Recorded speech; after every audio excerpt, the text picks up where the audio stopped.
improve aviation safety. And in response to the accident, the DOT and FAA took several actions at the time to address pressing issues that the crash exposed, including swiftly banning most non-essential helicopter operations near DCA, reviewing 21 U.S. airports to identify risk factors and safety issues similar to those at DCA, requiring federal agencies that conduct aircraft operations near DCA to broadcast their position using ADS-B out.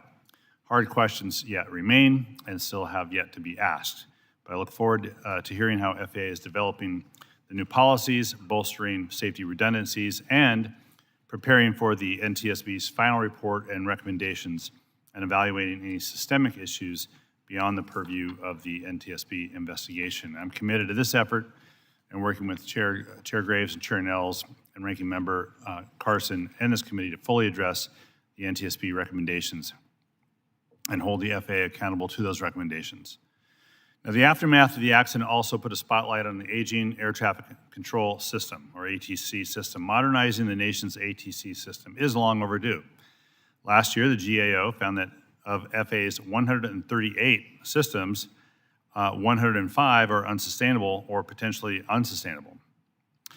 That's why T&I members from both sides of the aisle did in fact support the $12.5 billion investment in ATC modernization and understand that additional funding will likely be needed. But before any additional investment, the FAA must show its work and be more transparent about how it's spending this investment. Although the FAA finally selected prime integrator Peraton to oversee its modernization efforts, there are still several questions about next steps, and as the administration moves forward, Congress has to ensure this modernization initiative is data-driven, transparent, and of course, safety-focused. Unfortunately, this is the year, as Chair noted, that the NAS has been pushed to unprecedented limits. And the decrease in employment numbers at the FAA and DOT earlier this year and the administration's early retirement buyouts pushed safety-critical employees to depart the agency, subsequently increasing the strain on the personnel who were left behind and the airspace as a whole. These actions also resulted in an extraordinary loss of institutional knowledge and technical expertise from the agency, making it more difficult for the FAA to meet its safety mission. And so I have questions as well about personnel hiring and safety-critical mission employment. During the recent shutdown, thousands of air traffic controllers and critical aviation safety workers were forced to work long, stressful hours without pay for several weeks, with many worrying about getting a second job to feed families while protecting travelers. Not only did the shutdown create daily operational disruptions, it also caused long-term stress and uncertainty for the hard-working women and men of the U.S. aviation workforce. The stress of the shutdown was further exacerbated by the unprecedented safety decision to quickly reduce airline flight capacity by up to 10% at 40 high-traffic airports across the country. And while I agree that aviation safety risks in the NAS had to be addressed immediately, it became apparent that the decision was made quickly, perhaps it had to be, but also without adequate coordination with key aviation stakeholders. So consequently, airlines, general aviation, and other stakeholders had to make big changes to operations with little to no notice, increasing risk in the NAS and increasing other risk in the NAS. So this unprecedented nature of the administration's decision to limit air traffic demands congressional review, an issue I've talked to the administrator about. That's why I, along with several of my Democratic colleagues in the committee, sent you a letter last month requesting additional information regarding the data used by the agency to reduce flight capacity and return such flight capacity to normal. And you did transmit a response letter late last night. I've reviewed it. I'll read it a little more in depth soon enough, but I hope that you can shed some more light on that decision today and respond to any follow-up questions that we may have in a member briefing by next month. So, in conclusion, the appointment of a new administrator gives the FAA a chance to provide long-term stability at a time when it's most needed. And while the challenges before you haven't been and won't be easy, this committee does share your goal of meeting these safety challenges head-on. So, Administrator Bedford, thank you for joining us today, and I look forward to hearing from you with that. Yield back. Thank you, Mr. Chairman. The gentleman yields. I'd like to now welcome our witness, Administrator Bedford, and thank you for being here. You got a lighting system in front of you. 5 minutes is what we're asking when you give an opening. I ask unanimous consent that the witness' full statements be included in the record without objection. I also ask unanimous consent that the record of today's hearing remain open until such time as our witness has provided answers to any questions that may be submitted to them in writing without objections so ordered. I also ask unanimous consent that the record remain open for 15 days for any additional comments and information submitted by members or witness to be included in the record of today's hearing without objection. And as your written testimony has been made part of the record, the subcommittee asks that you limit your oral remarks to the 5 minutes. With that, Administrator Bedford, you are recognized for 5 minutes. Thank you, Chairman Nails, Ranking Member Carson, Chairman Graves, and Ranking Member Larson. I want to thank you so much for the opportunity to be here this morning. It's my first opportunity to appear as the Administrator of the Federal Aviation Administration, and I do welcome the opportunity to provide an update for you on the FAA's work to strengthen aviation safety, to modernize air traffic control, and prepare for the future. I'd also like to begin by acknowledging the tragic accident involving PSA Flight 5342 at Reagan National. It was a sobering reminder why the FAA exists and why I answered the President Trump's call and Secretary Duffy to accept this job. Our mission is simple but critical: to protect pilots, flight attendants, and the traveling public by objectively analyzing safety data to identify risk and urgently act on the data to mitigate that risk. As you pointed out, immediately after the accident, the FAA did take decisive action to permanently restrict non-essential helicopter operations in the capital region, permanently close certain helicopter routes, eliminating visual separation approaches, and requiring the broadcast of ADS-B out signals with limited exceptions. Furthermore, we reviewed operational hotspots across the nation where we saw mixed traffic environments creating elevated risk, identified potential threats, and mitigated those threats.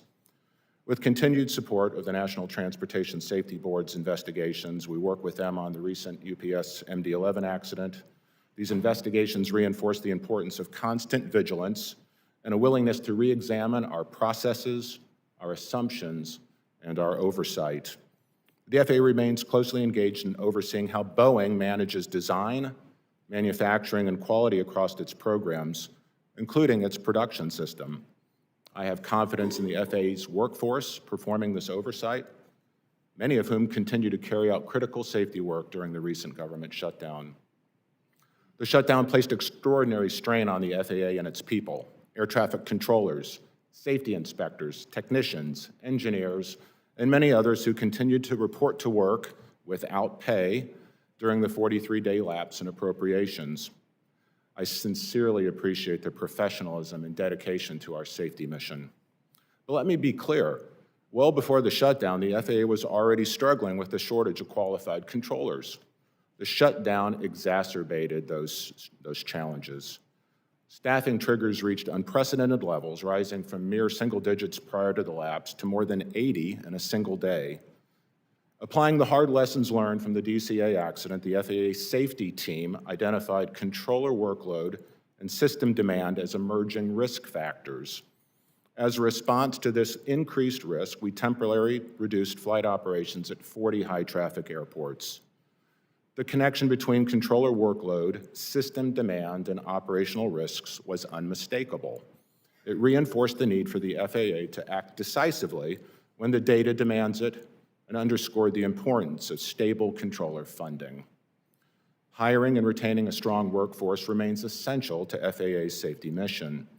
Under Secretary Duffy's leadership, the FAA met its fiscal '25 hiring goal of adding more than 2,000 new controller trainees. We remain on track to hire 8,900 additional controller trainees through 2028. We expanded the Enhanced Air Traffic Collegiate Training Initiative to 9 institutions, and we continue hiring inspectors, engineers on the spot, offering relocation incentives to place key personnel in critical locations. As we grow the workforce, the FAA must also evolve. The aviation ecosystem is changing rapidly, and the agency must adapt to keep pace with innovation while maintaining the highest safety standards. President Trump's recent executive orders reinforced the need for modernization, efficiency, and innovation across the FAA. Congress provided a strong foundation through the FAA Reauthorization Act of 2024. That act directs the FAA to become more agile, more efficient, and I'm pleased to share that implementation is well underway. The FAA is also moving toward an agency-wide system management to ensure lessons learned from accidents, incidents, and near misses are identified and acted upon consistently across the agency. The national airspace system must be renewed. President Trump has articulated a bold vision for a new air traffic control system within the next 3 years. That critical work is well underway. We recently selected an integrator to assist in our efforts. We've compressed radar and telecom modernization into a 3-year timeline, and we've already transitioned more than 1/3 of the copper infrastructure to fiber. We've deployed our first digital radios and voice switches. The One Big Beautiful Bill provided a historic $12.5 billion down payment on this critical effort.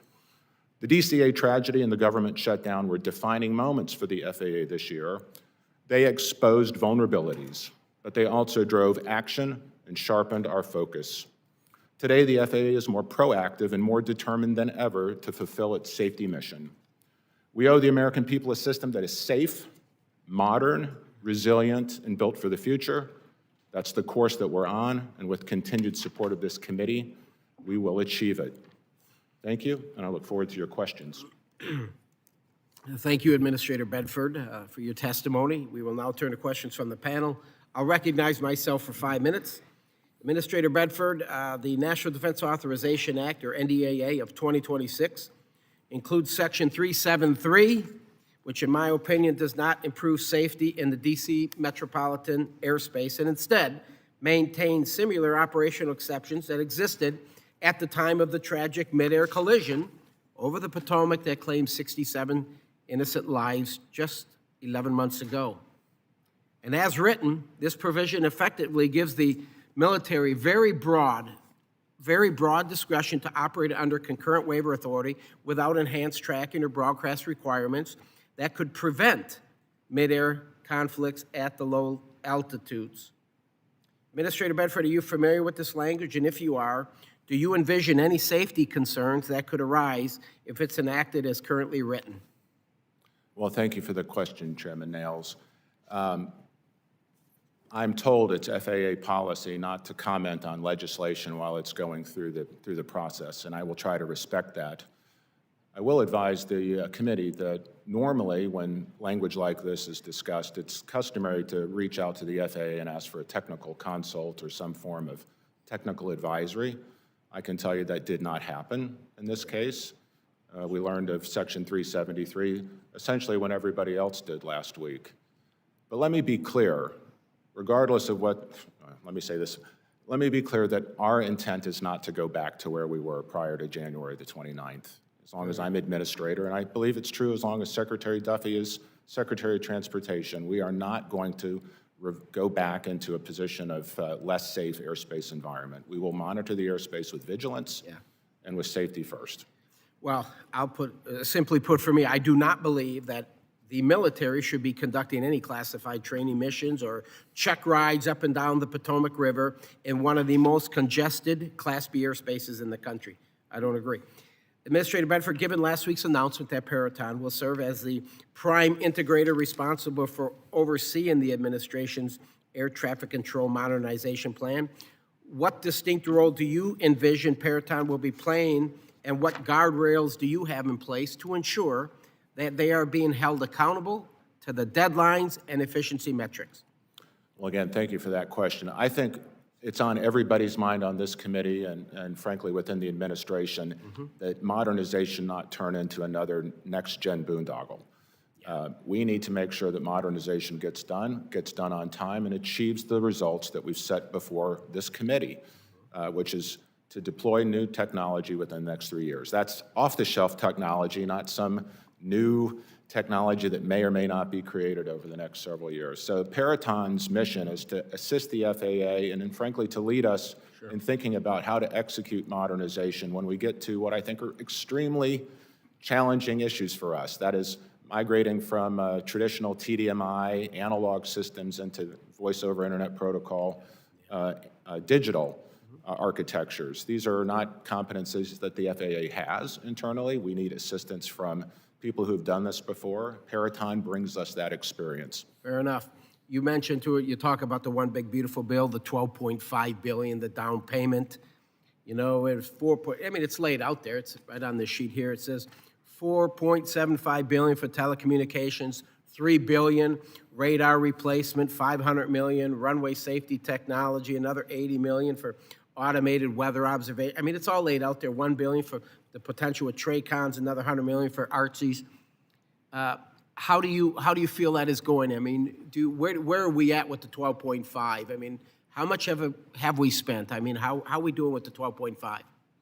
Well, just as a way of giving the committee some insight on how we're thinking about this, we've adopted a mantra of think slow, move fast, understanding what the end state of modernization needs to look like, and then determining how best to plot a course to get there, as opposed to just let's go out and spend money. So we've spent the last 4.5 months plotting out what the end state of the NAS should look like, the National Airspace System, when modernization is accomplished. And it's an exciting vision, and I'd be happy to get into more detail with you on that.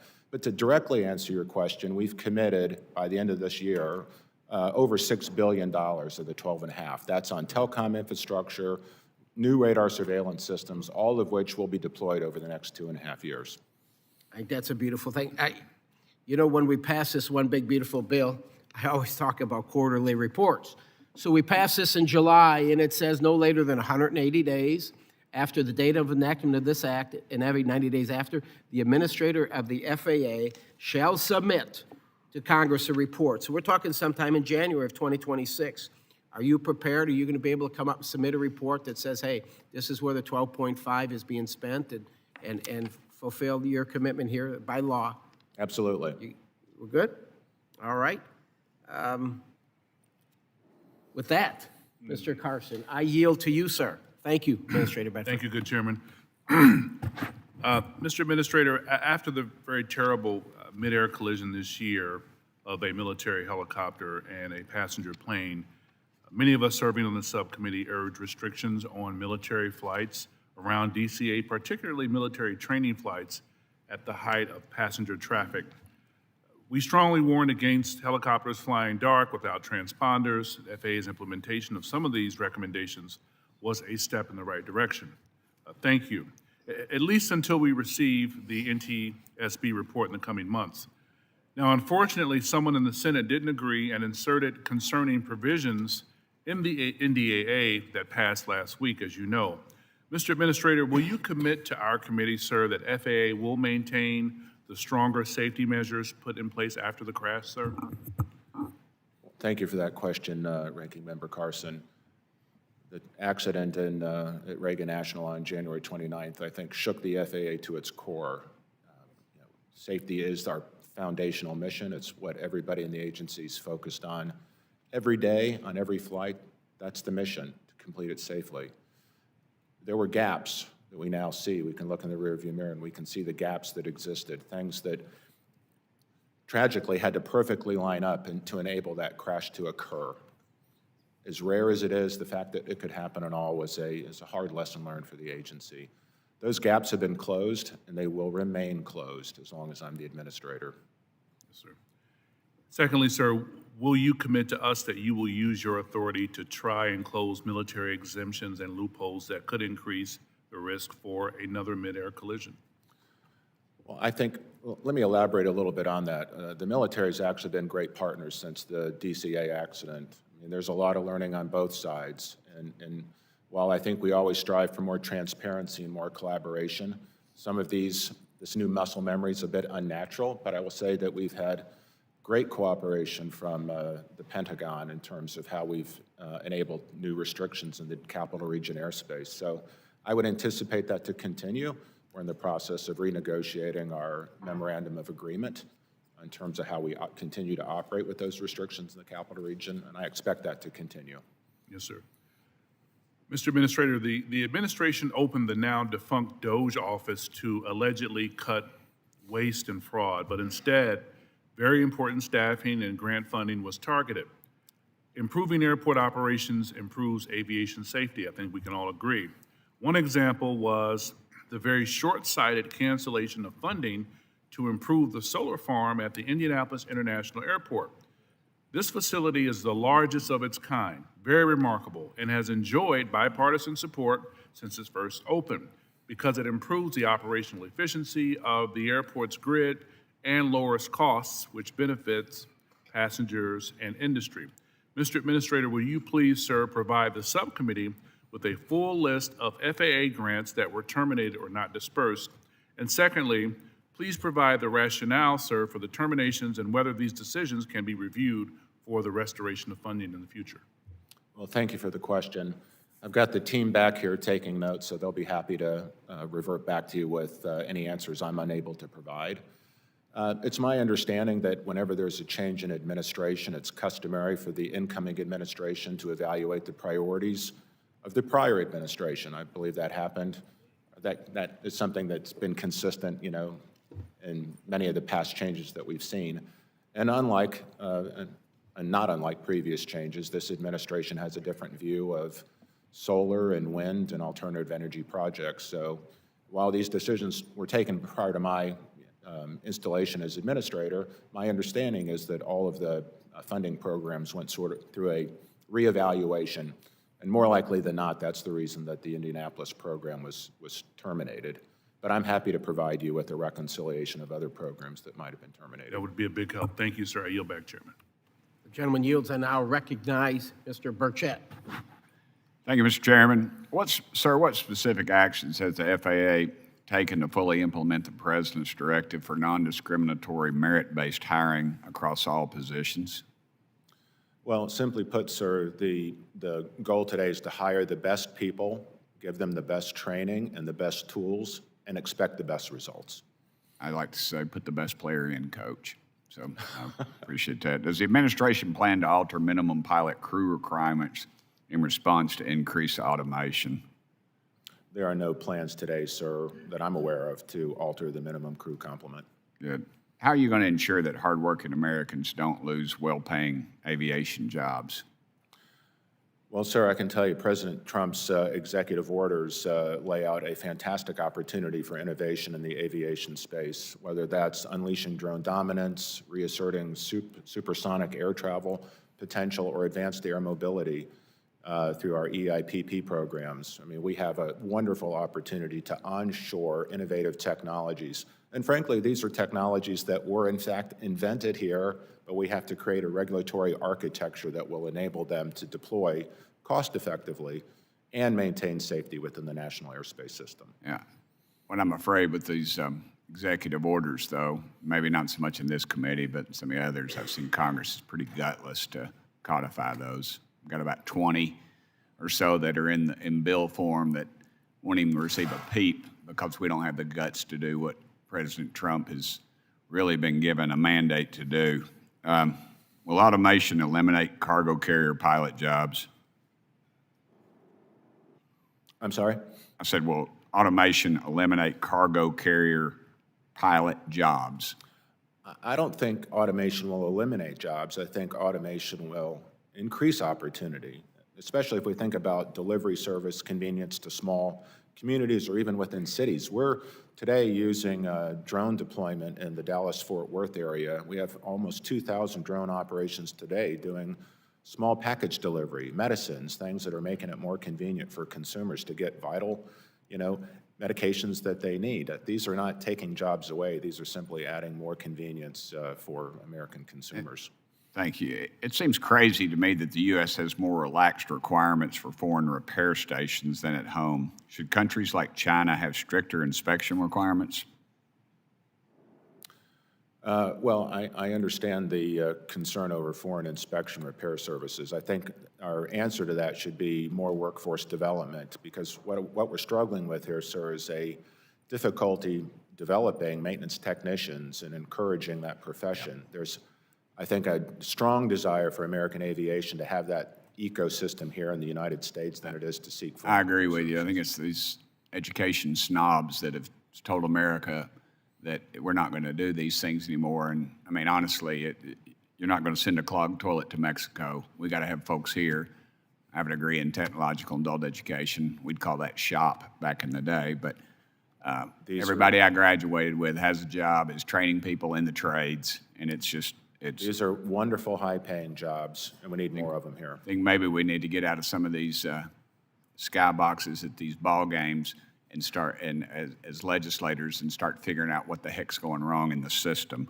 Do you think tougher Honestly, foreign? if I could, I think we need to challenge our aviation partners or commercial airlines to be more focused on workforce development as well. I agree with that. You know, my mama flew an airplane during the Second World War. She lost her brother fighting the Nazis, and Daddy was off fighting the Japanese with the Marine Corps in the Pacific.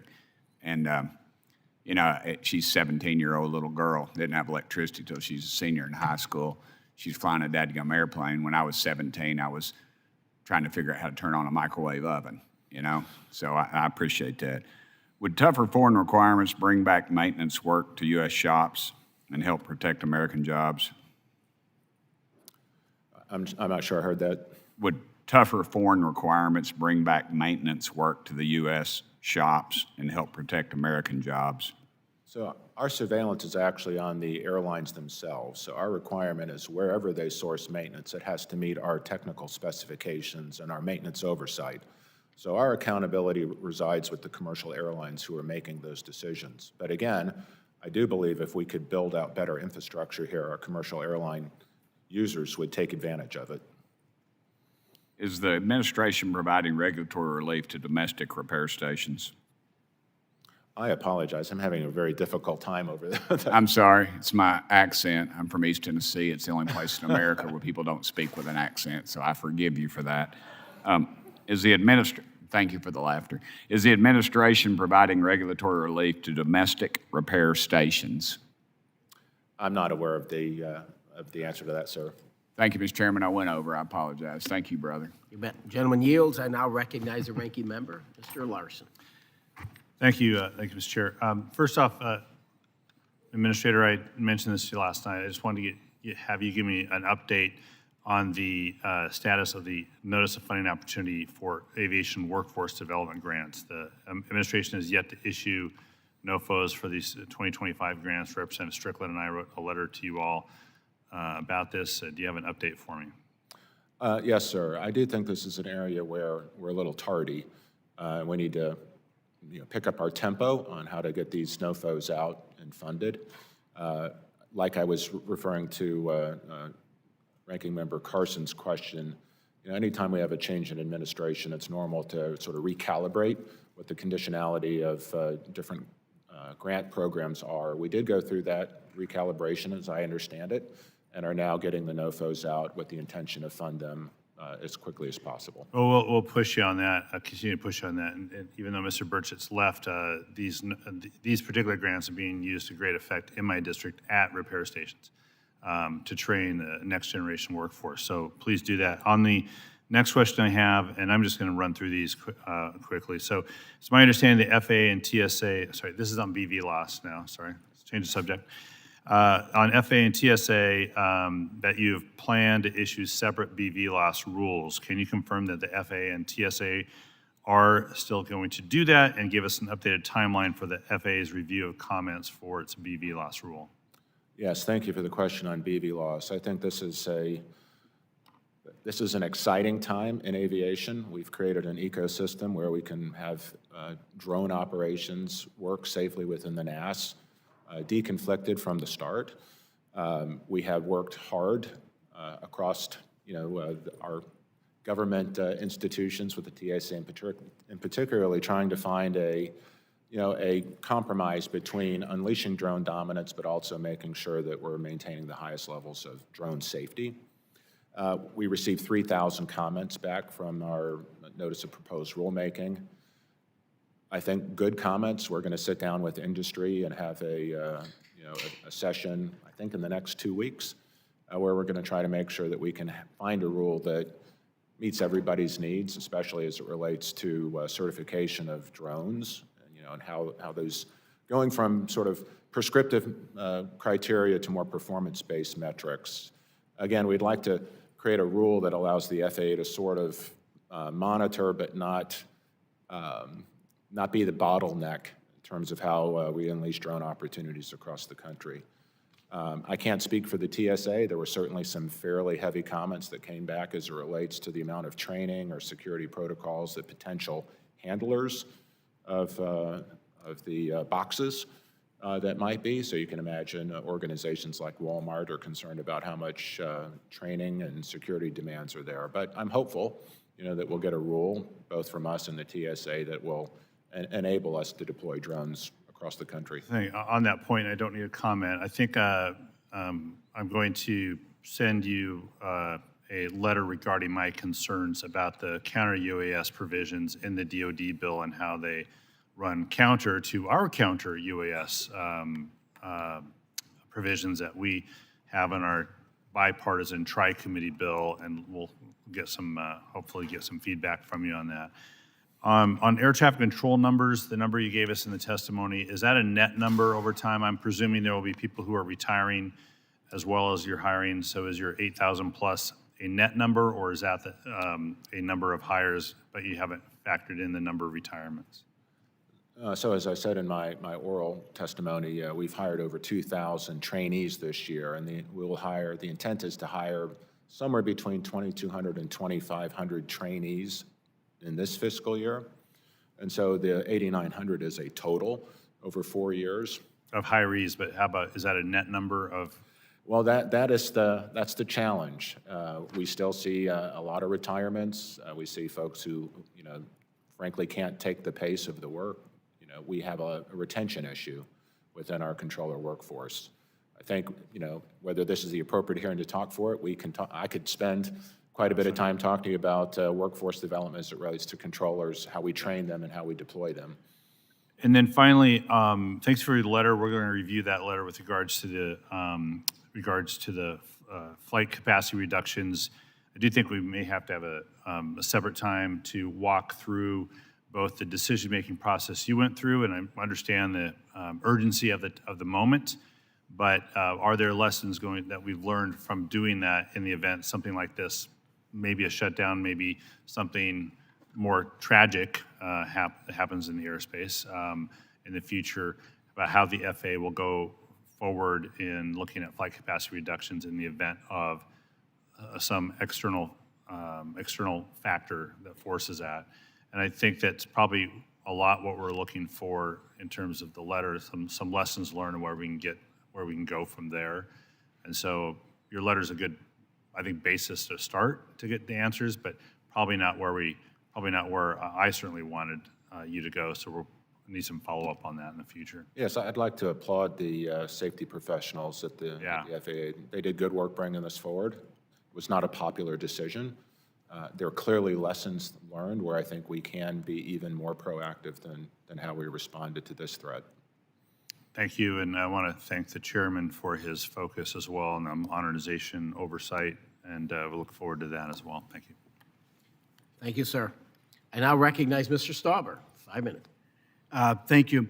Administrator Bedford, it's great to see you. I first want to thank you, Secretary Duffy, for the investment in the third oldest air traffic control tower in this nation at the Duluth International Airport. I'm extremely excited to see that get built. It's going to help not only general aviation, commercial aviation, but we also have the 148th Fighter Wing, the F-16 group out of Duluth. That's a tremendous asset to our nation, national security, and our community. So first off, thank you for that. In December 2023, the FAA recognized the need to reform its current mental health policies and established the Mental Health and Aviation Medical Clearances Aviation Rulemaking Committee, or ARC, to identify barriers to mental health care for aviators and present recommendations to the FAA to address these challenges. The implementation of these recommendations was directed in Section 411 of the FAA reauthorization bill that we passed last year. Unfortunately, there was no required timeline for implementation, which is why I've introduced legislation along with Congressman Caston from Illinois, the Mental Health and Aviation Act, to ensure the timely implementation of Section 411. The bill also provides additional resources to recruit and train more aviation medical examiners. And I am grateful that this bill has passed the House and now awaits consideration in the Senate. Until such time as the bill is enacted into law, could you share what steps the FAA has taken thus far to handle the backlog of medical certifications? Yes, sir, I can. Thank you for the question. I'm going to do a quick shout out to Secretary Duffy here for unlocking your air traffic control tower resources. and also put down a marker, because everybody in this committee, I'm sure, has similar concerns with the obsolescence and the age of their facilities. They're woefully inadequate, terribly unsustainable. Agreed. And we do need additional funding to address it more comprehensively. As it relates to your question on medical certifications, I'm pleased to report that over the last 5 months, we've reduced the backlog of medical certifications. We had over 5,000 individuals waiting longer than 6 months to have their cases adjudicated and their medical certifications restored. We've reduced that number to under 300. So we've made great progress moving the backlog around. As a pilot, I understand these are vocational requirements that in order to keep our pilots certified to fly, we need to be more responsive. We've got new technology that that we're hopefully bringing to market in the first half of next year that will provide more clarity in terms of how we communicate and make the ease of medical certification, I'll call them exceptions, make those disputes more easy to adjudicate and work through the process, which with more clarity for both the user as well as for our medical team. But I do want to recognize just the heroic work that the staff in AV Medical has done in order to be responsive. More work to do for sure. Mental health, again, I was meet with the APA last week.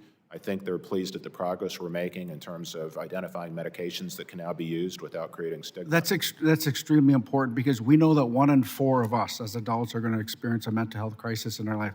It should not. We should be, when the pilots come in for help, that's a sign of strength, as you know, Mr. Bedford. So we want them to get the help that they need. It's going to help safety in the skies. It's going to help the pilot, him or herself, and it's going to help their families. That's why that's important. So I appreciate we moving forward on that. The last question is, the FAA recently proposed a rule on beyond visual line of sight drone operations. In the proposal of right-of-way rules, could you clarify whether the FAA has identified any potential safety concerns with the provisions that give unmanned aircraft right-of-way over manned aircraft? And just that last part of the sentence, unmanned aircraft, right-of-way over manned aircraft. I know it's a proposed rule. Can you tell us a little bit about that decision-making and why? Yes, sir, I can. I think the BVLOS rule in and of itself is one of the more impactful things we've done this year to respond to the President's executive order to unleash drone dominance. If you understand how, and I'm sure you do understand how airplanes are separated, what we created essentially was a corridor where drones can operate safely, where they're essentially deconflicted from air traffic. You can imagine if we make drones actually transpond, it adds weight and reduces their performance capabilities. However, we can make drones recognize aircraft that are transponding and take evasive action. So in terms of right-of-way, essentially anything under 400 feet, drones do have right-of-way. Frankly, airplanes aren't supposed to fly below 1,000 feet unless they're on an approach to a runway. There are exceptions, however, when crop dusting, for example. Those are where potential conflicts exist, and those are the things where we're looking perhaps for some nuance to the current rulemaking process. Thank you very much. I see my time's up, and I yield back, Mr. Chair. The gentleman yields. I now recognize Ms. Scholten for 5. Thank you, Chair Niels, Ranking Member Carson, for putting together such an important hearing. Welcome, Administrator Bedford. We are so excited to welcome you to this post and would love to invite you out to my district at some point to see some of our FAA assets that we have out there. Before we get to that, Americans are still reeling from the President's historically long government shutdown, second only to the last shutdown that occurred during his first term. The pain of this shutdown was felt keenly by the traveling public and hardworking aviation professionals. Unfortunately, not only did our air traffic controllers miss paychecks, but Secretary Duffy threatened to fire air traffic controllers for calling in sick, and the President toyed with the idea of holding back pay to federal employees, including air traffic controllers.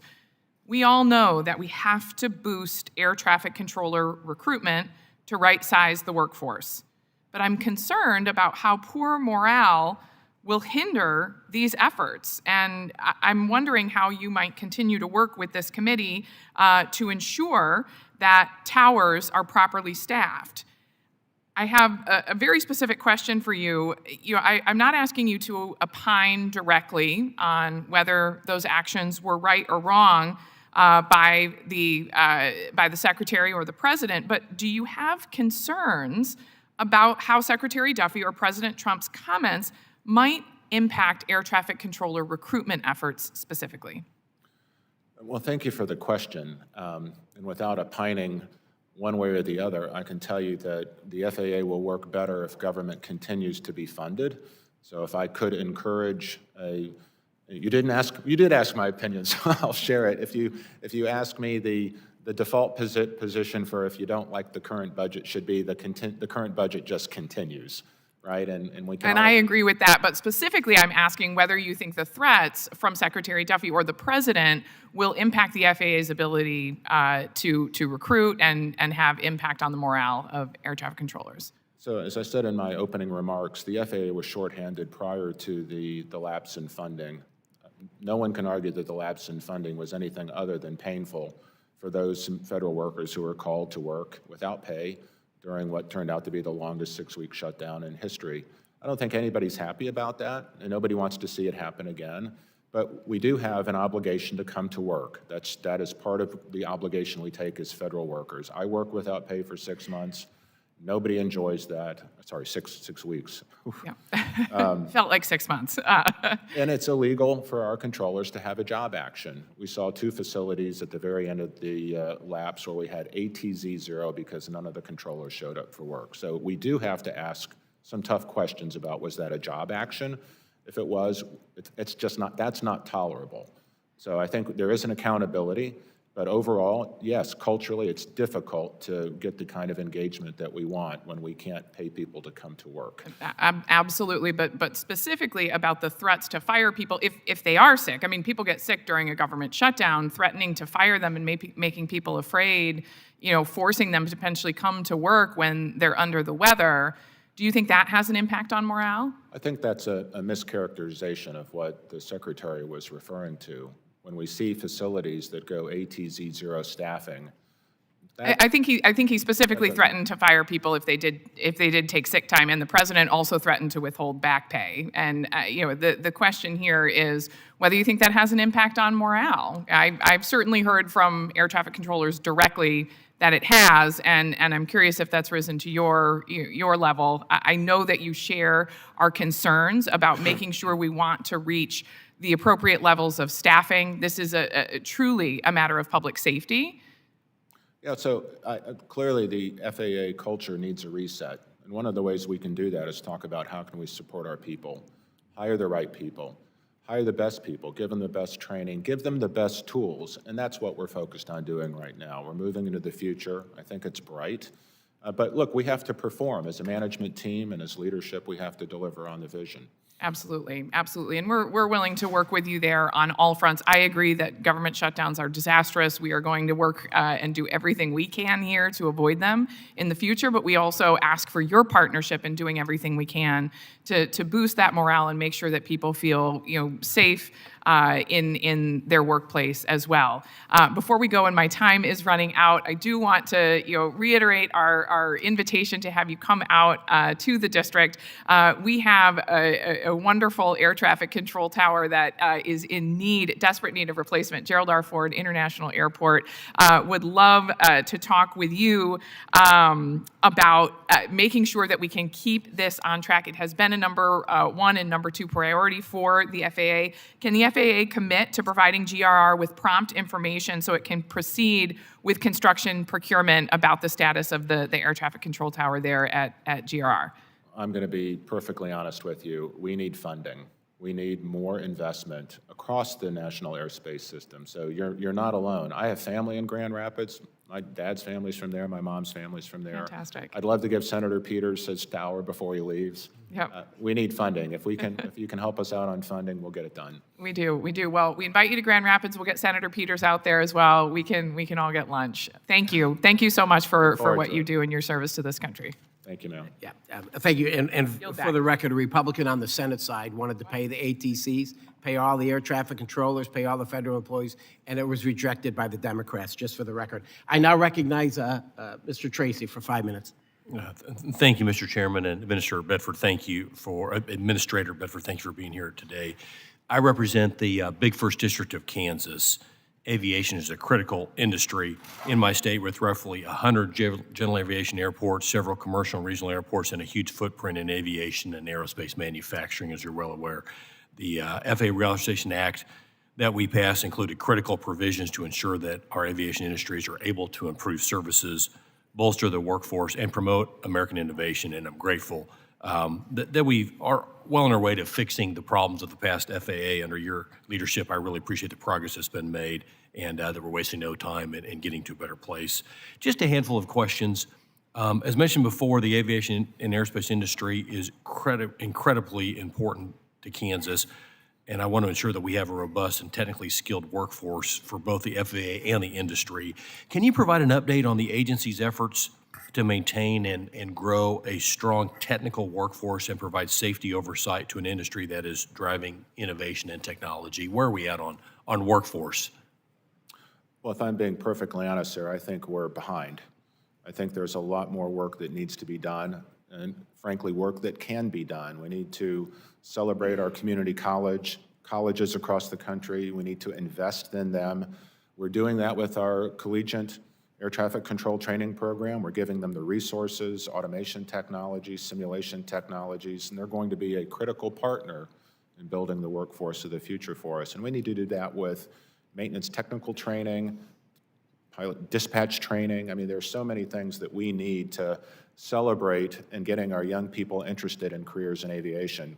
In my prior life, I spent the last 10 years building one of the largest training infrastructures in the country because we couldn't solve the problems, no offense, counting on Congress to fix it for us, or frankly, counting on the FAA to fix it for us. So industry also has to own this. Industry also needs to invest in the workforce of the future. And I think we can partner with them, whether that's through legislation and funding or just through our bully pulpit, and making sure it's in their own self-interest that they realize they have to work with us and invest some of their profits in building the workforce of the future. Yeah, I agree. Next question, change topics a little bit, but the FAA Contract Tower Program provides ATC safety and efficiency benefits at 265 airports across the country, including 8 in Kansas. The FAA Reauthorization Act of 2024 included a provision for the FAA and the Department of Labor to update long overdue wage determinations for contract controllers and create a new wage determination category or occupation code for air traffic managers at contract towers. Just like federal controllers and managers, we need to ensure that our contract controllers and managers receive appropriate compensation for the important ATC services that they provide for the national airspace. Can you give us an update on the status of this provision and when we can expect the wage determinations to be completed and the new category for air traffic managers to be established? Well, honestly, no, sir, I can't give you a specific answer to the question, but what I can tell you is I've been to a number of our contract towers. I utilize them in my own private pilot flying, so Anderson, Indiana, Muncie, Indiana are both contract towers, and frankly, they're a tremendous resource, especially for our young pilots who are in training to be able to get the experience to have that interaction communicating with tower. We have contracts, of course. I think we can do a better job as FAA of managing the accountability of the vendors that we hire to make sure that they have the staff. I can tell you through our collegiate training programs, we have now made those resources available to go into the contract tower environment, and we've seen several hundred of those trainees move into the contract tower environment. So, and of course, the final element is we're actually looking at several of the higher demand contract towers to move them into our federal tower program. So there's a lot going on there. I know more work needs to be done. The work is done. It's important. We'll get it where it needs to be. Great. Well, we'll follow up with your office on kind of the timing and when we might expect something there. And lastly, over the next 20 years, what I've seen is global demand is expected to require over 40,000 new aircraft to be produced.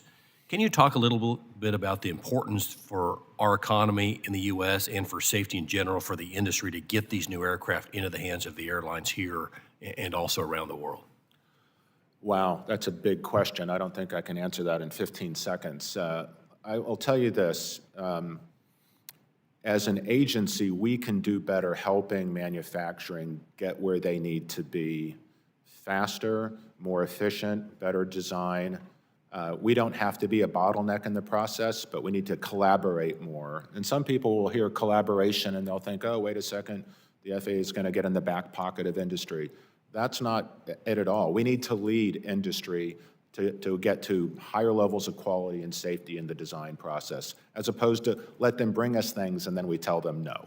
So I do think we can collaborate better. We want Boeing to build that next generation aircraft here in the United States. Full agreement. Thank you, Mr. Chairman. I yield back. You bet. Gentleman yields. I now recognize Mr. Johnson. Thank you, Mr. Chairman, and Ranking Member Carson for convening this hearing, and welcome to this subcommittee, Administrator Bedford. I've been asking these questions since the start of this administration. When will our towers be fully staffed? When will we stop pushing out the professionals who keep planes in the sky and passengers safe? And when will we stop being stretched to the breaking point? Now, Administrator Bedford, the FAA has tasked a company known as Peraton, which is a privately held for-profit national security and technology company founded in 2017. The FAA has tasked this new company, which has little or no FAA experience, to oversee a $31.5 billion overhaul of our air traffic control system. And earlier, and I should point out that Peraton, founded in 2017, is owned by a private equity firm, Veritas Capital, which ranks 46th in the Private Equity International's PEI 300 ranking among the world's largest private equity firms. So Peraton is owned by Veritas, the 46th biggest private equity company in the world. And Congress has approved a $12.5 billion down payment to this company, although the total amount to be allocated and spent with of taxpayer money to be spent with Peraton, the total amount has not been decided yet. So pretty much the taxpayer pocketbook is wide open for this private equity firm. I don't have a lot of confidence in this working out for the American people. This administration is packed with billionaires, 12 billionaires at the highest echelons of this administration. And while the American people recognize that life is getting more expensive, these 12 billionaires and the one who leads them at the top are telling the people that, hey, don't believe your lying eyes. Your costs are not going up. We're having a great time here. This is a wonderful time. The American people see these billionaires getting richer and richer while they are getting poorer and poorer. And I don't have a lot of confidence that this $31.5 billion overhaul of our air traffic control system being overseen by a private equity firm is in the best interest of the American people. This side, the legislative branch, doesn't even know or care about how Peraton was chosen over a company, Parsons Corporation, that has extensive experience working with the FAA, how Peraton came to get this contract over a company like Parsons. It seems like a pay-to-play situation, which is in keeping with everything else we know about this administration.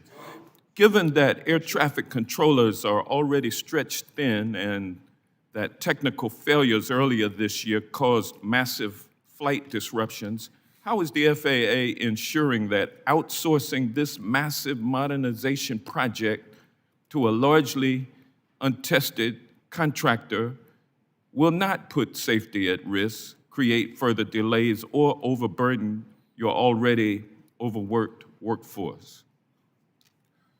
Well, thank you, Congressman Johnson, for that question. And before you answer, let me just say to the families of those who perished, those 67 souls who perished in this aircraft disaster, that, you know, our hearts are with you during this holiday period where it's tough, the first holiday period without these 67 souls. And thank you for being here. Yes, sir. With the chairman's indulgence. You can answer the question. Thank you. Well, you put a lot into that question, so thank you for that. Let me try to take it in the order that you gave it. First, when will we get our towers fully staffed? The honest answer, sir, is if we continue with business as usual, never. We'll never catch up. The system is designed to be chronically understaffed. And I can break that out for you in more detail later. You asked about Peraton and a $31.5 billion investment. Thank you for that. While we have not asked for the additional $20 billion, I believe the Secretary will be on the Hill tomorrow with that ask, so thank you in advance for the support. Peraton specifically has an expertise working with the Department of Defense and with NASA doing exactly what the FAA does not have an in-house expertise on, and that is moving from our antiquated TDMI analog systems to digital VoIP, and also dealing in native cloud structure applications. They put the entire DoD in the cloud, cyber-secured cloud. Parsons did not have that experience. Parsons has been a great partner to the FAA. I believe we'll continue to use Parsons as part of our implementation partner on modernization, but Peraton brought a competency that is relevant to what we need. Had nothing to do with, you know, who they knew. You know, the president did not interfere, nor did the secretary in the selection process. It was transparent. It was diligent. It was run by both career FAA people. A recommendation came to me. I took that to the secretary. The secretary and I presented it to the president. The president sharpened the pencil by demanding a $200 million reduction in the fee cost, which was remarkable to witness. So say what you will. It's out of thin air. But the man is effective at what he does, and I think No the rhyme or taxpayers reason to benefit. it. But having said all of that, you asked another specific question, what is Peraton's role? It is to work with the FAA. We're not outsourcing the project. You know, I am the ultimate accountability officer here, and I'm prepared to give you as much transparency and accountability as you desire, sir. And the process is underway, and I can talk to you about the successes that we're already seeing at the agency rolling out modernization as we move from, I mean, we've already converted 35% of the old copper to fiber. You know, we're rolling out the first digital voice switches and digital radios. I mean, we're moving. We've taken the bill. We've deployed over $6 billion of it. We're getting it done. Thank you, Mr. Bedford. I now recognize Mr. Owens for 5 minutes. Thank you, Mr. Chairman and Ranking Member. I just want to start off by saying thank you for that very clarifying statement and answer. It's obvious that you are the expert and we are not up here. So appreciate the information, the understanding that we're now going to have as we move forward. We've long prided ourselves on the safest airspace anywhere. The January mid-air tragedy near DCA claimed 67 lives, and the uptick in runway incursions have exposed vulnerabilities we cannot ignore. The 2024 reauthorization provided the FAA with a clear roadmap, and the American people placed their confidence in President Trump and his administration to implement it. Folks back home rely on air traffic every day, air travel, and are feeling the strain from near misses and disruptions during the recent shutdown. The progress being made throughout the year in airports, large and small, are encouraging. We need assurances the momentum is accelerating, not stalling. The $500 million we directed specifically for runway safety tech, lighting, surveillance, and the reconciliation bill represents a serious commitment. We're equipping the FAA to reinforce the gold standards we should expect from ourselves. Now is time for results to prevent another heartbreak from the American families. Administrator Bedford, this is your first time testifying before us. I'm interested in your assessment. How are you ensuring that these tools are being deployed effectively, addressing the NTCB recommendations from the Potomac incident and integrating lessons learned across mixed traffic airports everywhere? Well, thank you for the question, Congressman Owens. I think it's one of the worst kept secrets in government that the facilities that the FAA operates in today are grossly archaic, obsolete, and relatively unsustainable. Of the $4 billion a year that Congress generously gives the FAA to, quote, modernize its systems, over almost 90%, certainly over 85% of that budget goes simply to sustainment. Literally, we're putting, lipstick on a pig. So I spent my first 100 days on board, out in the field, talking to our frontline workforce, seeing the facilities firsthand, literally from New Jersey all the way out to Quinnipiac, Alaska, a mile off the Bering Sea. We have work to do, important work, hard work. It's going to take investment to get it done. I was in Chicago, I don't know, maybe a month ago. We have multiple ASDX surface runway radars there. Only one of them was functioning. And it was one broken part away from being unusable. That's not acceptable. So the allocation of funds in one big beautiful bill to improve our surface runway awareness technology, you can rest assured we are deploying that. We are investing that money, and we are going to deploy that technology just as soon as the supply chain will allow. Thank you for that.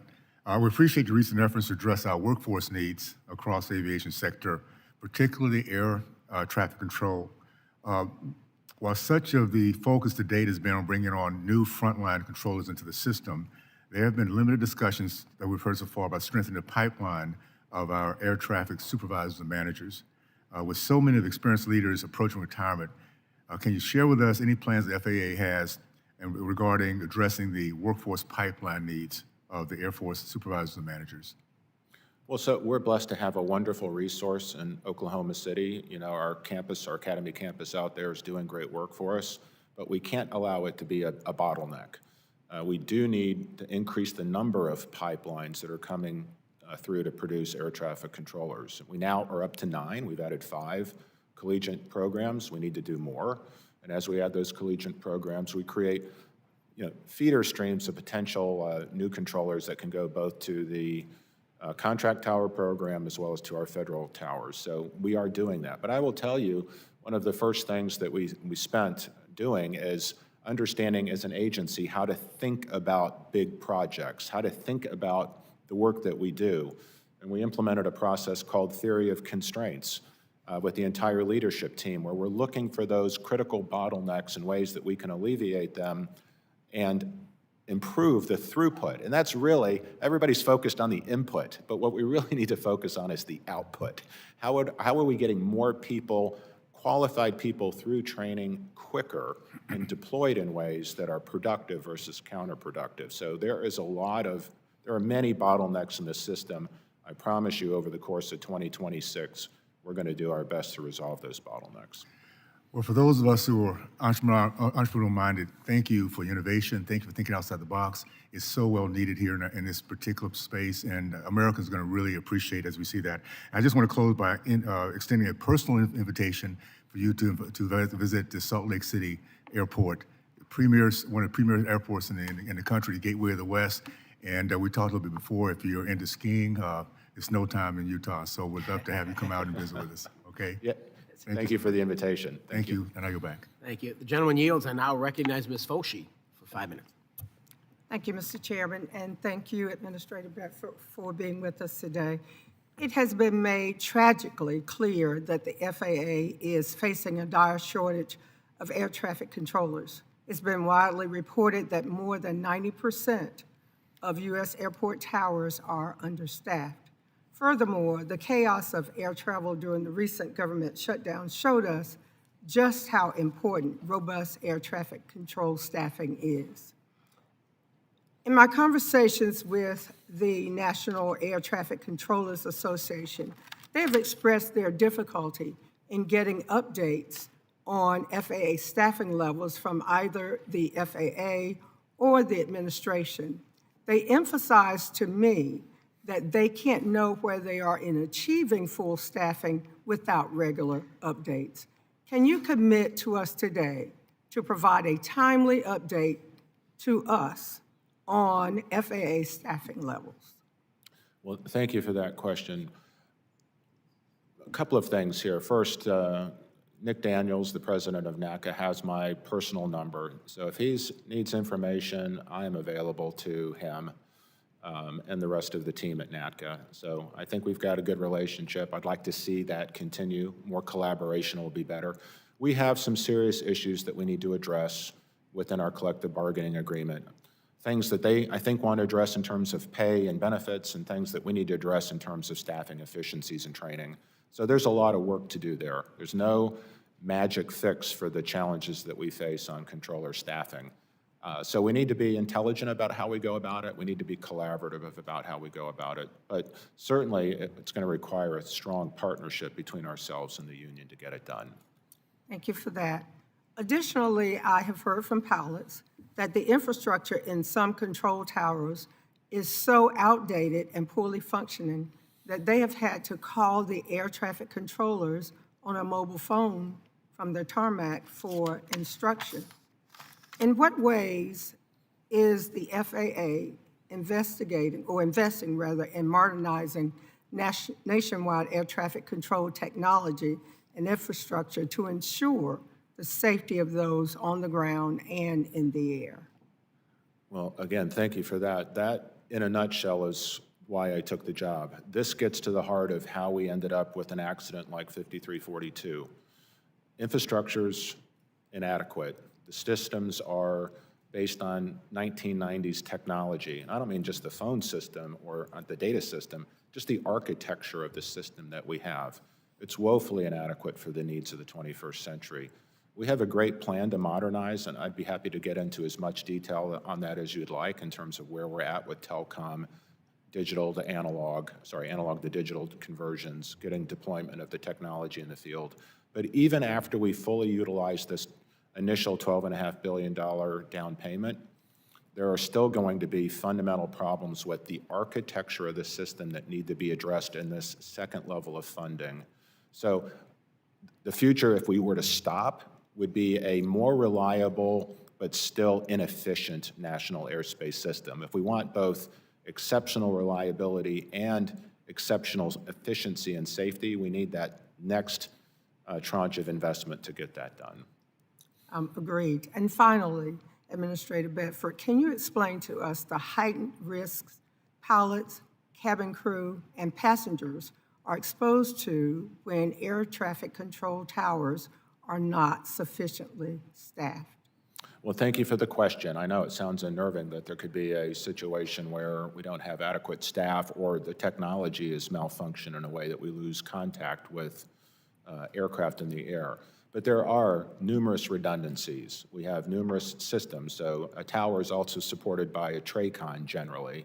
And so there is surveillance, and there still are ways to communicate with towers. And even if we lose 2 or 3 levels of redundancy, crews are well trained to deal with these circumstances. So I don't feel we have a safety issue with that. But again, we don't want to fall ourselves leaning into the second, third level of redundancy in order to maintain safety. Those should be very infrequent, if ever used, backups.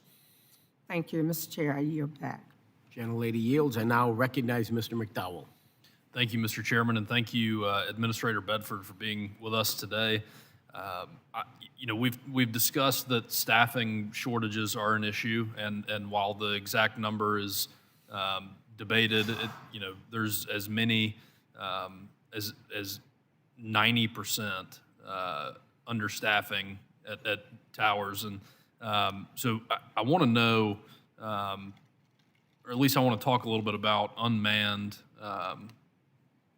air traffic control towers, or different technology that has come along that we could potentially work with. And so, as you know, only around 1/10 of public airports have towers, and even with FAA approval, they cost millions of dollars and require a substantial amount of time to actually build. But digital and remote towers are being discussed as possible cost-effective remedies to modernizing and improving the safety of the national airspace system. And the most recent FAA reauthorization bill directed the FAA to expand design approval and evaluation for digital and remote towers to no fewer than 3 airports. The budget reconciliation bill that the president signed into law in July included $50 million for the deployment of remote tower technology. So my question is, how will the FAA decide which airports to approve for remote towers?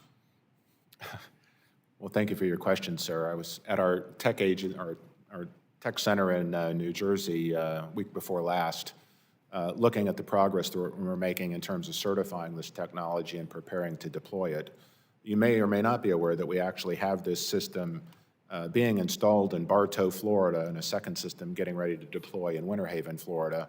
And we're allowing them to sort of utilize this in a shadow mode as we continue to refine our certification program. So we have identified 3 deployments. I'm not at liberty to say where those are at today.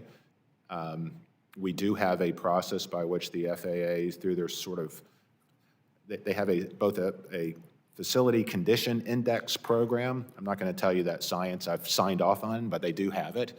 And they also use a similar tool for how they would want to deploy these in order to look at the correct circumstances. So the initial deployments will be on single runways, for example, as opposed to crossing runways or parallel runways. So this is going to be a sort of crawl, walk, run process as we deploy and learn to make sure that we're not jeopardizing safety. But the technology is actually pretty amazing. I'm excited about our ability to add that layer of safety and use it in ways that will supplement existing towers. So could you see the digital remote towers as being at least a partial remedy to the controller shortage? So a digital remote tower won't reduce our workload per se. What it will do perhaps is maybe allow us to have workers in a place they want to be and where it makes retention and sustainment of the workforce a little bit easier than perhaps deploying to less desirable places. Sure. Well, I would hope that we could work on that together as it becomes the technology that we begin to use. We're going to deploy it in 2026. Great. Well, I look forward to watching. I'd like to yield the remainder of my time back to you, Chairman Nels. Thank you, Mr. Bedford. I've heard, Mr. Johnson said 31 billion. I think you got 31 and a half? Yeah, you got 12.5, the down payment. And we keep hearing another 20 billion. What is that number? And how important is this additional funding? I mean, you got the 12.5, right? And that's going to get us maybe to here. But will you need that additional money to close the loop? I mean, what can you educate this committee and tell this committee how important is that money for this ATC modernization and the success? Well, thank you for the question, sir. It's critical. So, as I mentioned earlier, there's essentially 4 levels of what we really think of as modernization, both our telecom and our data. The first $12.5 billion provides for the first 3 phases. That's copper to fiber. That's digital equipage replacing analog equipage. And then that final move, which Peraton will help with, actually changing the architecture over from analog to digital. But it doesn't address essentially the compute layer of what we need. Today, all the compute layer for the FAA is in each individual facility. That's 350 facilities that have individual compute power, and we have no ability to see across the NAS on what each of those 300 separate facilities are seeing. We need to lift that layer out of the facility and into the cloud, and that's what we've hired Peraton to help us do. And how much do you think that will be? How much should... That process for that last leg of modernization is in part and parcel of that next $6 billion of funding. And Would that be your priority then? You need the 6?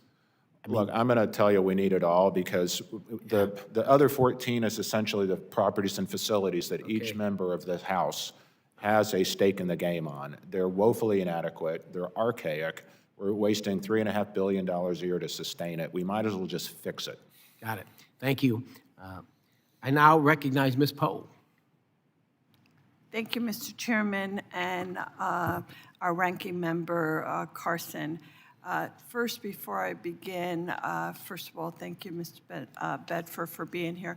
Let me just express my condolences also to the families that lost their loved ones during that horrific, horrible accident and crash that occurred in Washington. As you know, Mr. Bedford, I represent New Jersey, home to one of the most complex, congested, and consequential aviation corridors in our country.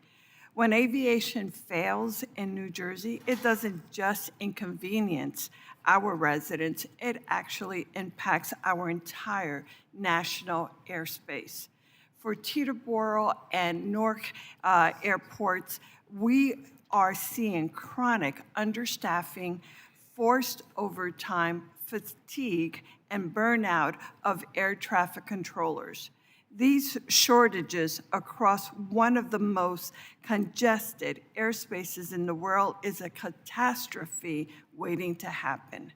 This includes partial shutdowns and regular ground delays lasting hours. We've even had airlines simply cancel flights because the system simply can't absorb another stressor. So it's no surprise that millions of Americans are beyond frustrated with the state of flying in America. Just this past Sunday, I was actually stuck on the tarmac for 4 hours to only have to be turned around again, and I'll leave it there, but the delays were just unbelievable.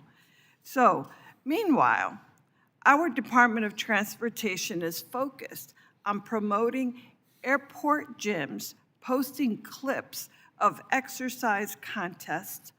You can't just run away from critical shortage, staffing shortage. You can't spin obsolete radar systems, and you can't bench press away delays and cancellations. And a pull-up contest between cabinet secretaries in an airport terminal doesn't help reduce congestion or increase safety. There's nothing more important than safety. Before the tragedy here in Washington in January, the U.S. had not seen a major commercial aviation disaster since Flight 3407 in 2009. As you know, 3407 departed from Newark and took the lives of 49 people when it crashed outside Buffalo. Some of my constituents lost family members that fateful evening. I believe that extraordinary record, over 15 years without a major domestic crash, can be credited to Congress and the FAA implementing the 15-hour pilot experience requirement, ensuring commercial pilots have the proficiency necessary to do the job safely. So, Mr. Bedford, during your confirmation, you did not commit to supporting the current 1,500-hour rule. Since starting, I want to know if you have seen the benefit of this watershed rule. Can airline passengers rest easier knowing that FAA will continue to uphold this vital standard, or is the agency taking any action to weaken this standard? Thank you for your question, ma'am. Delays and cancellations, yep, there are a lot of them, more than we want to see. The FAA does not own all of those delays and cancellations, but we can do better. We can do our part to not only improve the quality of the service and the reliability of service, but certainly the safety standard of the service. So again, I want to offer a sincere thank you to you and to your colleagues in the House for passing the $12.5 billion investment. It's unfortunate, it's beyond unfortunate, it's tragic that the focus that we have today, the attention and our sort of unified, galvanized effort to modernize was paid for with the lives of 67 Americans. It's unfortunate, but that sacrifice can't go to waste. We have to deliver for them and for the rest of the American people on modernizing. So sniping on, pull-ups and civility and whatnot, not constructive, but I can talk to you for sure about what we're doing to invest the $12.5 billion to build the system of the future. But let me be clear, the $12.5 billion won't get it done. We'll have a more reliable system, but still an antiquated system. More needs to be done. I'm willing to partner with you to get that done. Thank you, Mr. Bedford. Let me just say that I strongly believe that the FAA must continue to support the 15-hour rule as a critical safeguard for airline safety until such time we have a better system, and there has not been any other system proven to be safer. So it's vitally important. Thank you for that, Mr. Speaker. I yield back. Yeah, couldn't agree more. 1,500 hours and raise the age. Ms. King-Hines, you're recognized. Thank you, Mr. Chairman, and thank you, Administrator Bedford, for appearing before committee and giving us your time. I represent the Commonwealth of the Northern Mariana Islands, and the closest mainland airport from Saipan, which is our main hub, is over 6,000 miles away. And I share that to underscore that there is no alternative mode of transportation, and that for us, aviation is not convenience, it is our literal lifeline. And so in every medical evacuation, every shipment of food, every student leaving for college, every tourist who supports our economy, and every service member rotating through the Pacific depends on a single fragile aviation system. So when flights are cut, delayed, or grounded, there is no backup plan, unless you know how to swim. Very good. Joke. That's why one-size-fits-all policies, right, that may work here on the mainland just does not work out in the territories. And I'll give you an example. Buy America requirements, for example, while very well-intentioned and appreciated, can halt critical airport projects in places like ours where compliant materials are simply unavailable, shipping costs are extreme, and project delays translate into real safety and economic risk. And our Ports Authority has formally requested a waiver not to bypass standards, but basically to keep our airports functional. I've also recently introduced H.R. 6448, the Territorial Airport Support Act, because the current one-size-fits-all framework does not reflect geographic isolation, limited carrier competition, or the national security role that the Marianas plays in the Pacific.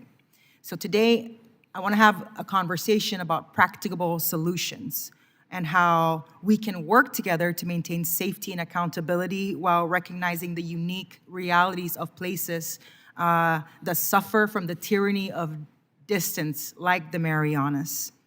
And so my question to you, Administrator Bedford, is, the Ports Authority, as stated, has requested a Buy America waiver because compliant materials are often unavailable or just prohibitively expensive.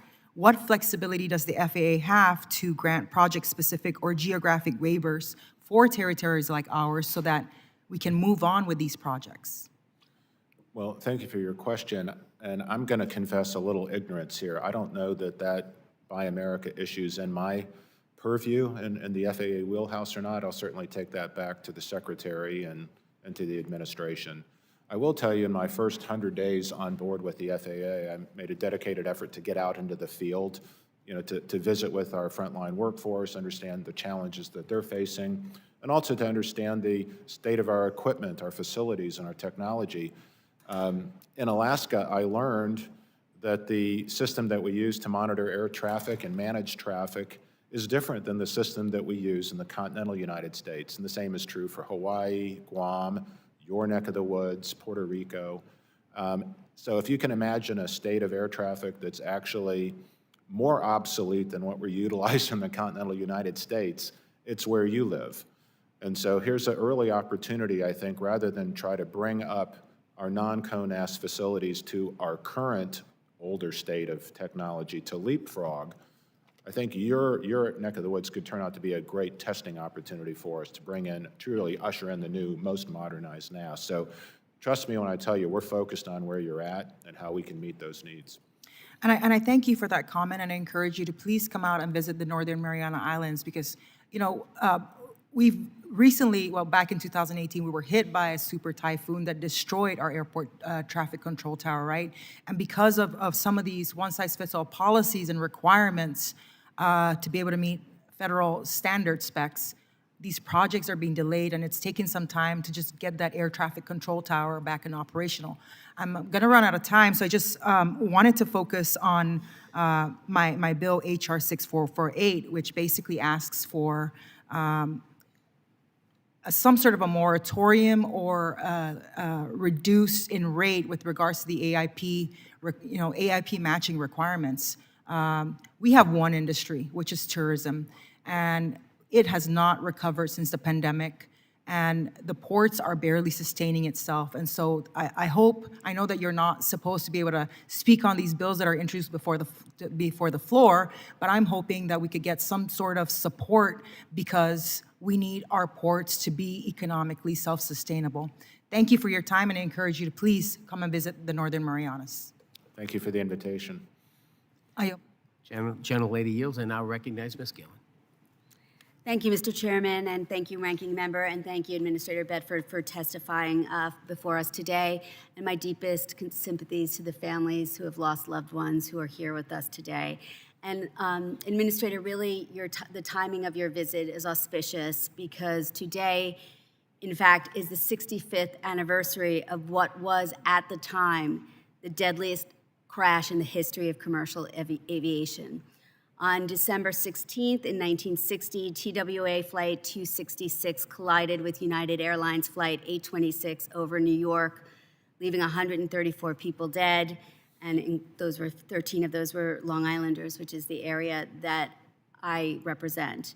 And this tragedy, after a decade of smaller crashes, is what prompted the FAA to adopt safety reforms, including speed restrictions and the requirement of new technology on commercial aircraft and the issuance of new communications guidelines. And on this painful anniversary, and seeing the families here today and the faces on this poster the lady in the front row has of all the faces who we lost, we know that there's still so much more that we need to do. As I said, I represent New York's 4th Congressional District on the South Shore of Long Island, and it is home to TRACON N90, which is provides the oversight for the most complex commercial aviation space and congested airspace in the country. And I'm very glad that the administration is devoting more resources to fix our totally out-of-date system. But I visited this facility and saw the technology that they are using to oversee the air traffic going into Kennedy Airport, LaGuardia Airport, and it used to be Newark Airport. We'll get to that. And there were literally some floppy disks there. I mean, I think every single person here can agree that nobody should be using floppy disks anymore. So when Secretary Duffy appeared before this committee, or the larger T&I committee, I asked him to come visit TRACON N90 to see what is going on in that space. And he agreed to visit. We're trying to schedule that. I would encourage you and ask you if you would consider coming to visit too, because this is an extremely important facility in terms of our national airspace, because even flights going somewhere else sometimes usually dock for a while in New York before they go on someplace else. So would you consider coming with us to TRACON N90? I've actually had 2 visits scheduled. Oh, fabulous, excellent. But unfortunately, my schedule was changed and I wasn't able to do it. But yes, I need to get to N90 for sure. Excellent, thank you. And can you assure me that the administration will prioritize funding for N90 from the $12.5 billion that the administration has invested so far? So you're asking a great question, whether you realize it or not, in terms of how we prioritize deployment of new technologies. Earlier I mentioned with relation to digital towers, we take sort of a crawl, walk, run process.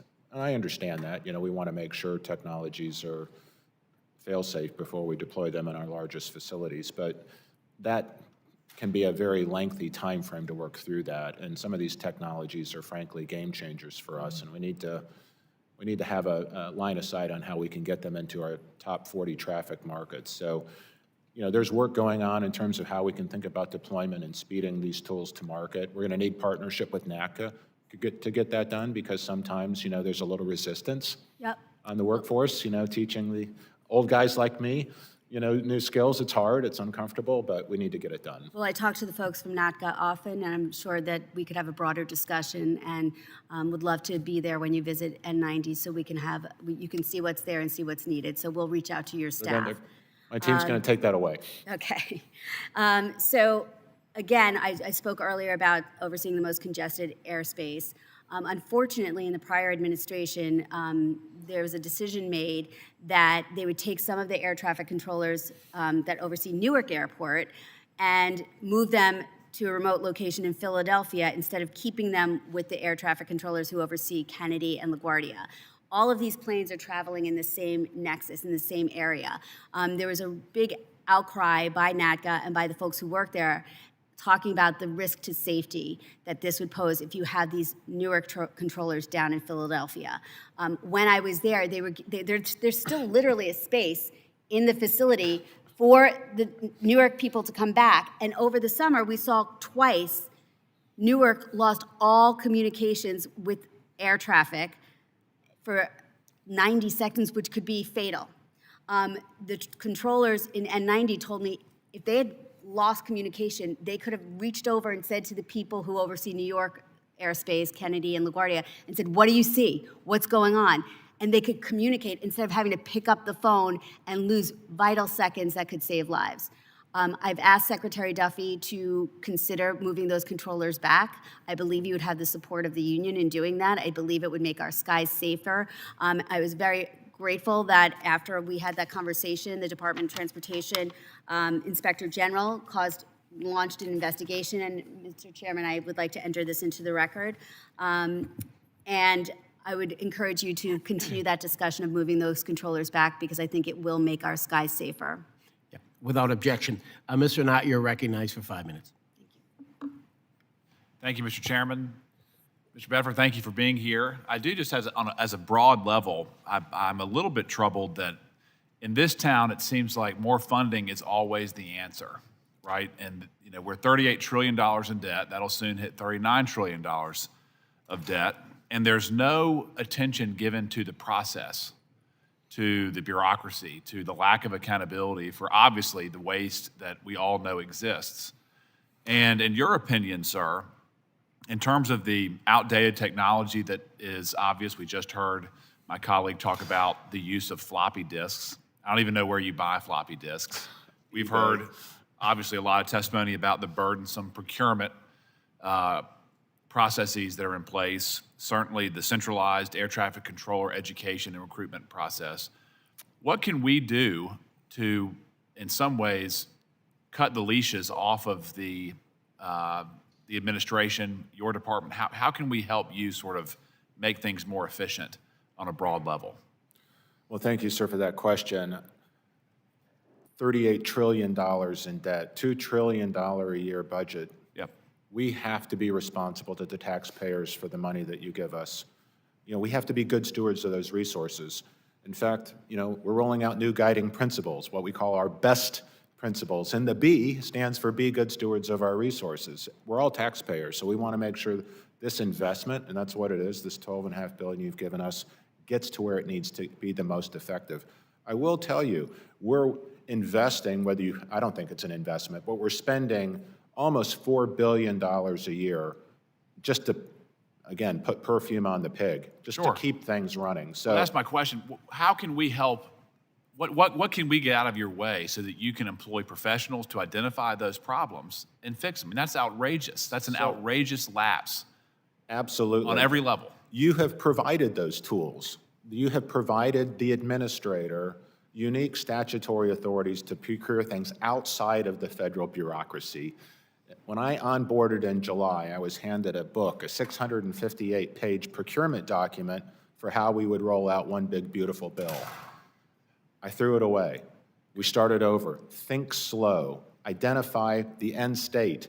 Then figure out how we're going to get from here to there. These are not normal government processes, but in industry, this is how we get stuff done quickly and we get it done on budget. And that's the program that we're running, for the $12.5 billion. So I can sit here and confidently tell you the taxpayers will get an incredible return on their invested capital here.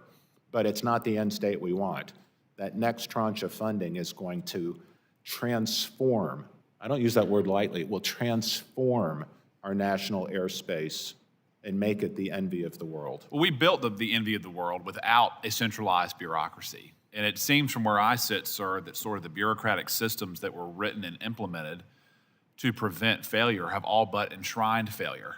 When you're still using floppy disks, that makes everybody less safe. That makes the agency less effective. And if there's something that we can do from a legislative standpoint to give you the freedom, the flexibility, I hope you'll let us know quickly so that we can continue to work together. Again, sir, I think I have it. You just have to continue to encourage me to use it. And I promise you, we are using that authority now. It's uncomfortable for the bureaucracy. Some of them will leave. There will be turnover associated with that as we turn these processes on their head, but it's helpful. Good. And just for your knowledge, sir, I'm working with colleagues across the aisle to introduce a bill called the Aviation Supply Chain Safety and Security Digitization Act of 2025. It commissions a study so that we can go through the procurement procedures to really digitize, to remove the papering of that process. I look forward to your participation as that study is commenced, and again, I look forward to working with you. I welcome it, sir. Thank you. Thank you. Mr. Chairman, I yield back. Gentleman yields. I now recognize Ms. Norton. 5 minutes.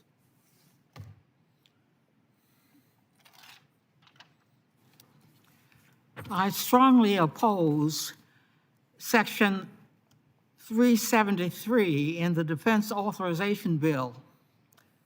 The Senate is expected to send to the President this week. This provision would allow helicopters flying in certain airspaces, including near DCA, to have their ADS-B transponders turned off. Earlier this year, I wrote a letter to the FAA demanding that all helicopters flying near DCA be required to use their transponders. I have yet to receive a response. Mr. Bedford, does the FAA support requiring all helicopters in the airspace near DCA, other than those transporting the President and the Vice President, or those in use during a national emergency, to broadcast their position using ADS-B out? Thank you for that question, madam. It's not customary for the agency to take a position on pending legislation. It is customary, however, when legislation is working through the process, that staff or members will seek the FAA's consulting authority, so a technical consultation or a technical advisory. I can tell you, as it relates to Section 373, that did not happen. The FAA was not consulted with, or no advisory or consultation was requested, so we didn't see Section 373 until last week. Having said all that, I want to assure you, the members of the committee, the families of 5342, that we are not going to go back to the way the Capital Region airspace was managed prior to January 29th. All the mitigation that has been put in place to separate mixed traffic, closing helicopter routes, eliminating virtual separations, and separating non-transponding traffic in the rare happenstance, that will continue. As co-chair of the Quiet Skies Caucus and the member who represents the District of Columbia, which is plagued by airplane and helicopter noise, I am pleased we were able to include provisions to combat aviation noise in the FAA Reauthorization Act of 2024. The FAA has not done enough to reduce and mitigate aviation noise. With this law, the FAA has a mandate to do more to combat aviation noise and engage more with the public on aviation noise. Mr. Bedford, what is the implementation status of the aviation noise provisions in last year's FAA reauthorization law, particularly the Aircraft Noise Advisory Committee? Thank you for that question. I don't want to get over my skis here, having been in the office for 5 months. My understanding is that the committee has been formed. that the advisory response that we've gotten is being put into effect. I will say that noise is going to be a continued problem for us. I mean, there's demands to continue to expand aviation resources across the country, whether that's drones, advanced air mobility, soon the inclusion of potential supersonic.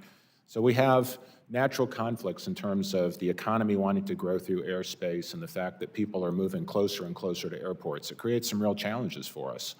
I do think modernization gives us our best opportunity to mitigate noise. Let me explain. Today, when we're either short-staffed or our technology can't keep up with the demands, we tend to put airplanes into longer miles in trail, which naturally means that they're flying at lower altitudes longer and at lower power settings over neighborhoods.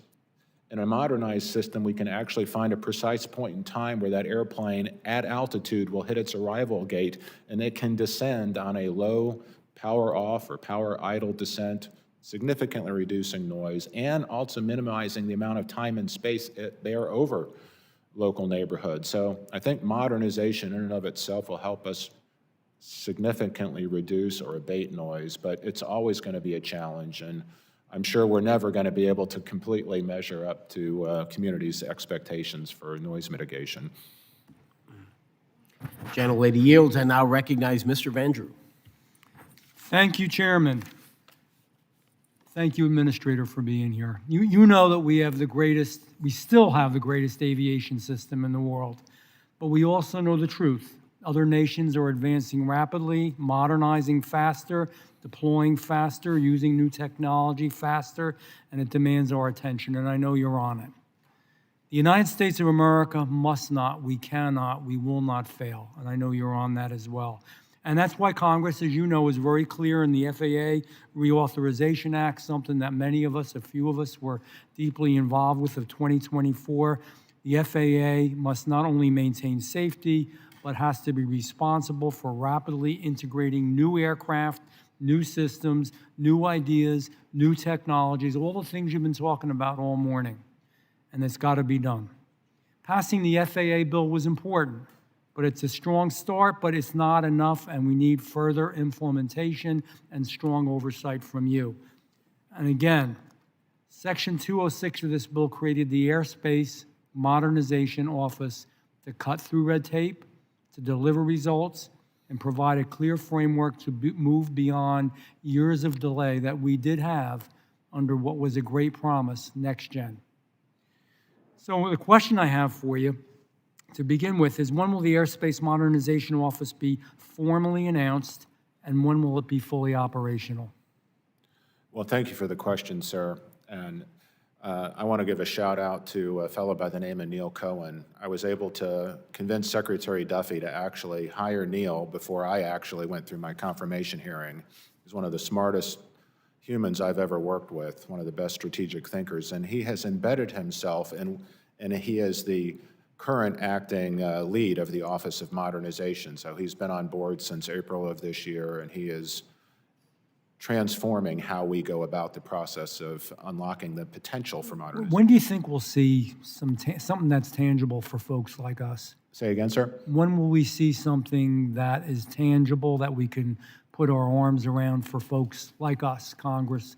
And You can others? see it right now. So come with me to the tech center. I'll show you how we've already started the deployment of digital radios and digital voice switches. I'll show you the architecture for how we're going to move from an analog NAS to a digital NAS. And I can walk you through the fact that we've already converted over 36% of the copper to fiber, and our deployment plan for the next 2 We years. will do it. We will do it. I look forward to it. And this kind of leads into my next question. The William J. Hughes Technical Center in my district, as you know, I talk about it all the time, for advanced aerospace. Where do you see them? It's uniquely positioned to test. They have the expertise, they have the people, they have the location. Where do you see them in this whole picture? I was there last week. It is a wonderful resource for the And you country. didn't tell me. I'm sorry. Yes.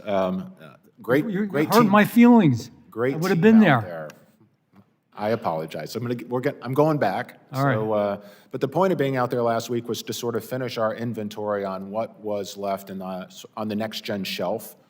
And look, I want to send a shout out to the Next Gen team. I think we did a bad job as the FAA communicating what Next Gen was doing. We didn't provide the transparency that the committee needed to do the oversight to understand what it was about. But just if I can take 30 seconds, the FAA's innovation cycle runs the same path as Boeing. We're innovating on a 15 to 20-year timeline, and that's sort of what Next Gen was doing. We need to innovate at the speed of iPads, right? We need to go at the speed of Apple. So that is the change that we're communicating to our team at the Tech Center. Good. I think they're on board with the mission. We just have to unlock it. Is the emerging technology accelerator a priority for you as administrator? Or are you going to be working with Congress in the next budget cycle to see if this can operate at the scale that in which it was intended? I apologize. I'm having too much jet engine noise in my career. No problem. Either that or I'm not speaking well. Enunciate, right? You're doing fine. Is the emergency technology accelerator a priority for you? And do you think you'll need to work with Congress in the next budget cycle on that issue? Honestly, rather than hip shoot that, I'm going to take that one back and get more conversant on it. I'd be happy to revert back to you privately. It's an important piece as well. So I appreciate you. I wish you well. A lot of good things going on at the Tech Center. I look forward to working with you there. I've been deeply involved with that. As you know, I think it was one of the very first stops even Secretary Duffy took was I kind of elbowed him into coming in down to South Jersey and let them know that they were okay. So I appreciate your work. It is a tremendous resource, and I look forward to working with you. Thank you. Thank you. I yield back, Chairman. Everybody loves Jeff. Everybody loves Jeff. That's not true. Chairman, everybody loves you. Are we going to miss the chairman or what? I mean, I can't believe this guy. He's my buddy, and he's retiring from Congress. You're great. I recognize Mr. Garcia. Thank you, Chairman and Ranking Member, and thank you, Mr. Bedford, for being here today. From the deadly collision over DCA nearly a year ago to our air traffic controllers feeling the squeeze of the longest government shutdown in history, our national airspace system has been under considerable strain. I look forward to working with the FAA to hold our aviation community to a higher standard of safety. In that spirit, my first question focuses on aircraft minimum crew standards. Earlier this year, the FAA approved American Airlines' request to operate its new Boeing 787-9P with a minimum crew of just 7 flight attendants. This means that not all exit doors will be staffed by the flight attendants to evacuate this wide-body aircraft in case of an emergency. A single flight attendant would be left to evacuate hundreds of passengers through 2 emergency exits on opposite sides of a wide-body aircraft. The basis of aviation safety is redundancy, yet unmanned emergency door exits undermine this critical concept and could result in panicked passengers operating a door in dangerous conditions. Section 365 of the FAA bill requires the FAA to reassess evacuation standards and how the FAA develops them. Mr. Bedford, as part of that assessment, is the FAA evaluating the crew to exit door ratio on wide-body aircraft and whether too few members can impact evacuation times? Well, thank you for your question, sir. I want to be careful because I haven't studied this issue in detail, so I don't want to misinform you or the committee. I am aware of the requirement to redesign or to address some of the deficiencies in a previous emergency evacuation study that was done. I'm aware that the National Academy of Science provided the FAA with certain elements of the study that they felt need to be corrected in order to have a better proof of concept on our emergency egress procedures. I believe the results of that study are now being incorporated into what would be another retest, if you will. I'm not exactly sure when that's going to get done, but I know the work is being done, and it's important work. We saw, certainly through the emergency issues with the American Brake fire in Denver, difficulty getting folks off the airplane. I think that's as much educating the traveling public that they need to listen to our flight attendants, as safety professionals on board, that not to take their personal effects to have an orderly evacuation. So I think we have work to do on public Okay. education. Well, thank you for that, and I know that flight attendants and other workers are eager to continue the engagement. Next, I'd like to bring your attention to the workforce that keeps our airports running. Ramp workers, ticket agents, and food service workers play a critical role in our aviation system, but many of them earn poverty wages. That's why Senator Markey and I pushed for the Good Jobs for Good Airports Act in the FAA reauthorization process last time. This bill sought to ensure a living wage for this workforce. Although this bill was not included, Section 438 of the FAA bill, a provision I helped lead, required the GAO to complete a review of the airport service workforce. Mr. Bedford, are you committed to doing what you can to ensure that airports and the FAA oversees are delivering fair wages and benefits to all employees? Well, thank you for that question. I'll separate it into two responses. First of all, we are critically engaged on airport safety, critically engaged on how traffic moves around and egresses through the airport infrastructure, all things on the surface we're absolutely focused on, and making sure both our frontline team and our air traffic controllers have the appropriate tools, as well as our pilots have the appropriate tools to see traffic and avoid traffic. As it relates to the airport wage worker, of course, I support their rights to collective bargaining. I support their rights to advocate for themselves, but the FAA does not really have it's not sort of in my lane here. Thank you. I want to raise a report that was published in the New York Times where TSA is providing a list of multiple times a week to ICE of travelers who will be coming through airports. The program led to the arrest and deportation of Ani Lucia Lopez Bellosa, a 19-year-old student at Babson College. She was deported despite a court order prohibiting the federal government from moving her out of the U.S. I understand that TSA doesn't fall under your purview, but this issue does involve airport facilities, so I wanted to put it on your radar for further conversations with you. Your efforts in addressing this would be greatly appreciated. Well, I applaud the work that our TSA agents are doing on the front line to keep our screening safe. So I appreciate what you have to say. Thank you. I yield back, Mr. Chairman. Gentleman yields. I now recognize Mr. Bresnahan. Thank you, Mr. Chairman, and to the ranking member. Also, Administrator Bedford, thank you for being here. And also to the families, thank you for advocating for safe air travel and for being here. So I'm going to jump right into a few questions specifically to prevent future incidents like this from taking place, relevant to the Part 108 and the beyond visual line of sight. And perhaps maybe you can elaborate a little bit more. As a helicopter pilot myself, and us traditionally operating in and around utility, power line work, emergency evacuation helicopters, what will that look like, and how far along in the process of the Part 1